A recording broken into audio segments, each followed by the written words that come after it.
This is Vaishali Siddhappa and welcome to my channel Complemental Economics, and today's topic fixed exchange rates. The question is, briefly explain the foreign exchange market with fixed exchange rate with the help of diagram. This is one of the 6-mark question. What is foreign exchange is all about? I just explained this in the last video of my previous video of mine, which is flexible exchange rate also. Whenever any currency will be changed to another currency, because you want to travel some other country, you want to purchase some other goods and services of other countries, when you have to do this, every country is having its own currency, so they're not going to take your country currency. So for that sake, you have to change your currency to another country's currencies. So changing currency to currency from country to country, that's called foreign exchange. The foreign exchange, when you're going to do it from one country currency to another country currency will be changed. For that, one rate will be fixed. That's called foreign exchange rate, because each and every country's currency will be having a different demand and the different supply. On the basis of that, currency rate will be fixed. There are 3 different ways where we can fix the currency rates. The first one is fixed exchange rate. That today's topic, the topic which I'm going to discuss, that's about the fixed exchange rate, which is completely fixed by the government. On the other side, you have flexible exchange rate. The flexible exchange rate, where we just discussed in the previous video of mine, where currencies value, your rate will be fixed by the market supply and the market demand. So this is a combination of both. It is fixed also and it is flexible also. So here, what exactly fixed exchange rate is all about?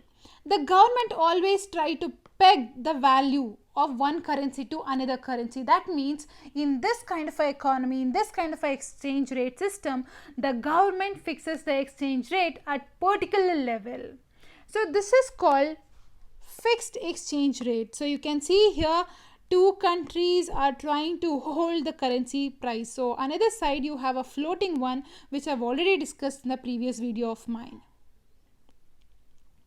So you have a diagram here. So you have to see the diagram. So first of all, you have a supply, which is market supply, market demand. They both are intersected at one particular point, which is called as equilibrium point. This is the exchange rate which will be fixed. E is nothing but the exchange rate which will be fixed. Just imagine, go through with one of the example theory. Just think that because of some reason, the Indian government wants to encourage exports. The government is thinking to encourage the export now. The government want to encourage the exports. For that reason, they want to reduce the rupee value. They think that if the rupee value is cheaper, then the foreigners will demand more and more goods. For them, the fixing the higher exchange rate, for them it is it is really favorable. The government want to export more. For that, they want to make all our goods and services cheaper. So for that reason, they want to reduce our country currency value. So in this case, the foreign other countries will be very happy because their country currency will be appreciated. So in this way, what we'll do is, instead of 70 rupees, we're going to make it 50 rupees.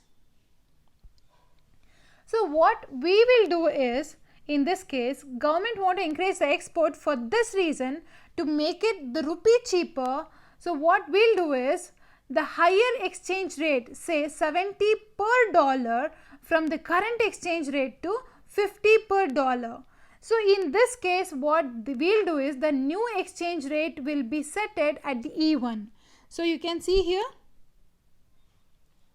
the supply got increased, demand is less. The supply is increased and demand will be less, because we are offering them in the cheaper. So because of that, the supply is more, but the demand of the other countries, it is less. The extra surplus what we have, that is AB. A to B, we have surplus. Yeah, supply is more. Supply is more than the demand in this kind of economy. So at the same time, you can say E1 is greater than the E. See, E and the E1 is the E1 is the greater than the E in this case. The supply of dollars exceeds the demand of the dollars. The RBI intervenes to purchase the dollars for rupees in the foreign exchange market in order to absorb this excess supply. The excess supply what we have, to absorb that, RBI is going to purchase all the dollars which has been marked, which is A to B. This is the excess supply. So what RBI will do? RBI will intervene. RBI is nothing but indirectly we call it as a government. The RBI intervene and to absorb the excess supply what we have, it is purchasing all the dollars.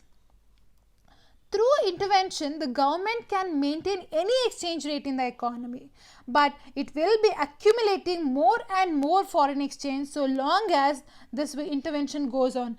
Continuously, the RBI is going to intervene, continuously excess supply will be there, continuously RBI is going to purchase more and more dollars. That means accumulation of foreign exchange in the country is going to increase. On the other hand, if government was to set exchange rate as levels such as E2. On the other case, just imagine they want to set the E2. So in this case, there would be an excess demand. Can you see? So we'll keep a name for this. X2Y. If you keep this as X and Y, so if the rate is fixed to E2, the X and Y, what you have, XY is nothing but the excess demand. XY will be the excess demand at E2. So in this way, the foreign exchange market, the excess demand what we have, to meet this excess demand for dollars, the government would have to withdraw. So here what they are doing, they are purchasing. In this case, they are purchasing. In this case, they are going to withdraw dollars from past holdings of the dollars. If it fails, if it can't if it is RBI is not able to withdraw, in that case we can see that the black market will be exist in the economy. The black market will be exist for the dollars may come up in the economy, which is not good. So in this case, what we can see is whenever you have E1, so there will be excess supply. Whenever you have the excess supply, RBI try to purchase. When the rate will be E2, so that time you have excess demand. When you have the excess demand, to reduce this excess demand, what government is going to do is they're going to withdraw all the accumulation of the dollars what they had. In that case, if they fails to do that, the black market is going to exist. When I'm talking about this, two more topics which is really important to talk about, that is devaluation of the currency and the revaluation of the currency. Let's talk about devaluation of the currency. Devaluation of currency, that means the government intentionally they try to reduce the currency value. Intentionally, with some of the planning, by to do some activities in the economy, what they do is intentionally with the planning they try to reduce the currency value. That is devaluation of currency. That means intentionally we trying to reduce our country currency. Our country currency is rupees, and another country which we are dealing with, that is a dollars, intentionally will try to reduce the country currency. So because of that, dollar is going to suppress the Indian rupees here. On the other case, revaluation, here again government intentionally they try to increase our currency value. So $1, just imagine, it was equal to 60 rupees. In the case of increasing the currency value, in the case of revaluation, for $1 we'll try to give 50 rupees. Revaluation means increasing the currency value. So to purchase $1 we used to pay 60. Now for $1 we can pay only 50 rupees. So that means for us the dollars will become cheaper if you're going to pay only 50 rupees. If you're going to pay 60 rupees, dollars will become costlier. So the revaluation here is reducing our country. When it comes to the international market, increasing the currency value by paying less for the dollars. You have here the best example to understand what is revaluation and the devaluation and how government is going to fix. So in this, first of all, let's talk about the devaluation. Devaluation, here just imagine this is the price. $1 is equal to 50 rupees you used to pay. Because of some reason, India, what they'll do is they want to reduce the currency value. I'm talking about the value. They want to reduce the value of our currency. So instead of 50, they'll start paying 60. Now 50 rupees we used to purchase $1. Now for 60 rupees we have to buy $1. For us it will become costly and our rupee value is going to decrease. This is called devaluation. This devaluation is done by the government intentionally. On the other side, you have a revaluation. Revaluation where $1 is equal to 50 rupees. And in the revaluation, what government will do is, for $1, they'll try to pay only 40 rupees. 50 rupees is costlier. On the other side, 40 rupees is cheaper. For 40 rupees, I can buy $1. That means our country currency value is going to increase. So now, for us, the dollar will be cheaper. So this is called revaluation, increasing our country currency value in the international market. That's called revaluation, reducing our country currency value intentionally. So that is called devaluation in the country. So to explain, previous video of mine, I have done flexible exchange rate. This video I have done fixed exchange rate. Last video we have seen depreciation. And this video we have seen devaluation. Last video we have seen appreciation. This video we have seen revaluation. Let's talk about the depreciation. Depreciation means because of in the flexible exchange rate, market and supply, because of the market supply and the market demand, automatically price comes down. Our country currency value comes down. You can see here rupee value is coming down. Devaluation, in this case, intentionally government will reduce the country currency value. In both the cases, the rupee value is going to come down. Depreciation, it is market is going to decide. Devaluation, government is going to decide. That is the difference.